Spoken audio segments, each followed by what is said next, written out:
सीआरसीएससी प्रभारी डॉक्टर तनवीर अहमद पर अभद्रता करने का लगाया आरोप। बीजेपी नेता सीआरसीएससी प्रभारी डॉक्टर तनवीर अहमद पर अभद्रता करने का आरोप लगाया और जाति सूचक गाली देने का भी आरोप लगाया।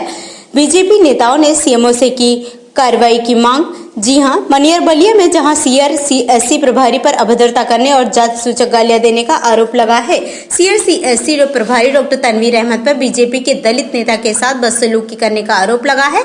आरोप है बीजेपी के दलित नेता सीआर क्षेत्र के कुछ गाँव में कोविड वैक्सीनेशन के में अनियमितता की शिकायत के लिए सीएचसी गए थे। बीजेपी नेताओं ने सीएचसी प्रभारी डॉक्टर तनवीर अहमद से कोविड वैक्सीनेशन में हो रही अनियमितताओं पर कार्रवाई का आग्रह किया, जिस पर सीएससी प्रभारी बीजेपी नेताओं पर भड़क गए। आरोप है कि उन्होंने बीजेपी नेताओं से बदसलूकी की और जाति सूचक गालियां दी। भुक्तभोगी बीजेपी नेताओं ने मामले की शिकायत सीएमओ से करने की कार्रवाई की मांग की है। इस घटना को लेकर बीजेपी के स्थानीय कार्यकर्ताओं में रोष व्याप्त है। वहीं सीएमओ बलिया ने जांच कराकर कार्रवाई की बात कही है। ये थी हमारे संवाददाता इंडिया समाचार के लिए आनंद मोहन मिश्रा, ब्यूरो चीफ, बलिया की खास रिपोर्ट। अधीक्षक हैं, उनके द्वारा दुर्व्यवहार का मामला है सर। इस पे क्या मामला है पूरी तरह से आपको? अभी संज्ञान में आपके तरफ से हमारे पास आया है।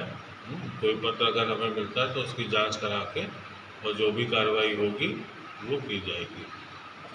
उन लोगों का कहना है कि जातिवाद सूचक शब्दों का प्रयोग करके हम लोग को गाली देकर भगा दिए। वो तो जांच का विषय है कि जाति सूचक शब्दों का प्रयोग करा है कि नहीं करा। वो जब जांच की बनेगी वो अपनी रिपोर्ट देगी, उसमें ये सब बातें सामने आ जाएगी। और सर उनका ये भी आरोप है कि हम लोग टीकाकरण के लिए लेकर मांग करते हैं वहाँ पे, तो वो सही ढंग से वहाँ पे टीकाकरण नहीं कराते हैं और तमाम तरह के इसकी वजह से असुविधा जनता को होती है। जितने भी इंचार्ज हैं, टीके का सत्र उन्हीं को लगाना होता है और यहाँ से स्पष्ट निर्देश दिए जा चुके हैं कि जो भी ऊपर से गाइडलाइन हमारे पास लखनऊ से आ रही है उसी हिसाब से आपको टीकाकरण करना है। अगर कहीं भी कोई इस तरह का है कि टीकाकरण गलत जगह हो रहा है, गलत जगह लग रहा है, तो उस पर कार्रवाई की जाएगी। अपना परिचय दीजिए। मैं देवनंदन भारती, ग्राम सतना बहादुरपुर, भारतीय जनता पार्टी का मंडल महामंत्री हूँ।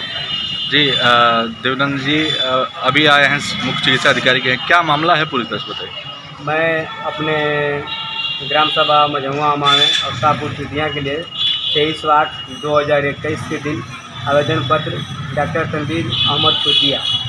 उसमें लगातार हमको डेट देते गए और बाद के जितने आवेदन आए वो सभी का टीकाकरण का डेट देकर लगवा दिए। और हमको जानकर कि ये भारतीय जनता पार्टी का कार्यकर्ता है और समर्थक है, इस नाते हमारा डेट टालते गए। मैं कल डेट 7/9/2021 में गया तो मैं अपने परिचय देते हुए मैं अपनी बात उनको रखा, वो तुरंत भड़क गए और पूरे अभद्र भाषा का प्रयोग किए और ऑफिस से हाथ पकड़कर बाहर निकालने का काम किए और ये कहने लगे कि भाग जाओ यहाँ से, फिर दोबारा यहाँ आना मत, तो जान से मारने की धमकी भी दिए। जो कि उनके ससुराल और उनके रिश्तेदार हॉस्पिटल के मेन सामने गेट पर उनकी ससुराल है, रिश्तेदारी है, उन लोगों के बदौलत वो हॉस्पिटल में दबंगई करते रहते हैं। तो ये बताइए कि जो अधीक्षक साहब हैं, क्या वो बाहर भी प्रैक्टिस करते रहते हैं? और संडे के दिन अपने रिश्तेदार के हैं, 3 मोहानी के पास हॉस्पिटल है, वहाँ प्रैक्टिस भी करते हैं, जो कि हॉस्पिटल से 200 मीटर की दूरी है लगभग। तो इसकी शिकायत आपने किसको की है अभी? इसकी शिकायत मुख्य चिकित्सा अधिकारी के पास मैं उपलब्ध कराया हूँ। और भी जिलाधिकारी या और एसडीएम को बताया है कि? सब जगह मैं दिया हूँ, SO भाव को भी दिया हूँ मैं। तो मैं अनुसूचित जात का हूँ, इसलिए मुझे जाति सूचक शब्दों का प्रयोग करते हुए हमको बाहर रखा था। तो अगर आपकी मांगें नहीं पूरी होती है तो क्या आगे आपकी रणनीति होगी? अगर मेरी मांगें पूरी नहीं होती है तो मैं अनशन करूँगा इसके लिए। मैं अमरनाथ सिंह। जी अमरनाथ जी, अभी आप मुख्य चिकित्सा अधिकारी के पास आए हैं, आप लोग किस मामले को लेकर आए हैं? देखिए, मामला बहुत संगीन और गंभीर किस्म का है। आप देवनंदन भारती मेरे मंडल के महामंत्री हैं और मैं इनके साथ भारतीय जनता पार्टी काम करता हूं। मेरा भी दायित्व मंडल महामंत्री का ही है और शाहपुर, टिटियाँ, मझौआ, अमावे और राजपुर 3 ग्राम पंचायतों में वैक्सीनेशन कैंप लगाने के संदर्भ में हम लोग कल 7 सितंबर से पूर्व कई बार तनवीर अहमद जी से मुलाकात की। ये कौन है तनवीर अहमद? तनवीर अहमद जी हमारे यहाँ सीएट चिकित्सा प्रभारी हैं और इनका बस मामले को टालने की नियत से बार बार टालते रहे। हम लोग ने भी, चूँकि हम संगठन के भारतीय जनता पार्टी का संगठन का काम कर रहे हैं और हमारी प्रदेश में सरकार है, संगठन और सरकार में किसी प्रकार का टकराव न हो, इसके लिए हम लोगों ने शालीनता से अपनी बात को उनके अनुसार ही चलते रहे। कल 7 सितंबर को जब हम इनके यहाँ पहुँचे तो हमारे मित्र देवनंदन भारती जी अपनी बात को रखे, यह जानते हुए कि यह अनुसूचित वर्ग के कार्यकर्ता हैं, उन जाति सूचक शब्द का उपयोग करते हुए वह बिल्कुल भड़क गए और आक्रमण के मूड में आ गए, जैसा कि हम लोग बिल्कुल अपेक्षा नहीं किए थे। हम लोग की संख्या 3-4 लोगों की थी, 3-4 लोग मित्र थे।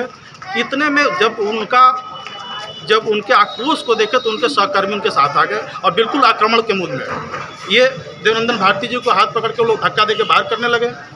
हम लोगों ने अब वहाँ परिस्थिति को देखते हुए मौन रखते हमने वहाँ से अपने आप को हटा लिया कि यहाँ विवाद करना ज़्यादा ठीक नहीं है। हम लोग जो भी अनुशासित कार्रवाई होगी उसके संदर्भ में संदर्भित अधिकारियों से संपर्क करेंगे। किसको आप लोगों ने पत्रक दिया है? आप एक बीजेपी के नेता भी हैं और मंडल के भी नेता हैं आप लोग, बिल्कुल आप ही की सरकार है, आप ही के अधिकारी हैं, तब भी आप लोगों की नहीं सुनी जा रही? नहीं, ऐसा नहीं है कि हमारी सुनी नहीं जा रही। हमारा संगठन हम और हमारी सरकार हम कार्यकर्ताओं के साथ खड़ी है, पूरी जनता के साथ खड़ी है। हम संगठन के कार्यकर्ता क्या, हमारी पार्टी की एकदम सीधा सा स्लोगन है सबका साथ सबका विकास, जिसमें सबको साथ लेकर चलने की मंशा के साथ हमारी पार्टी और सरकार काम कर रही है।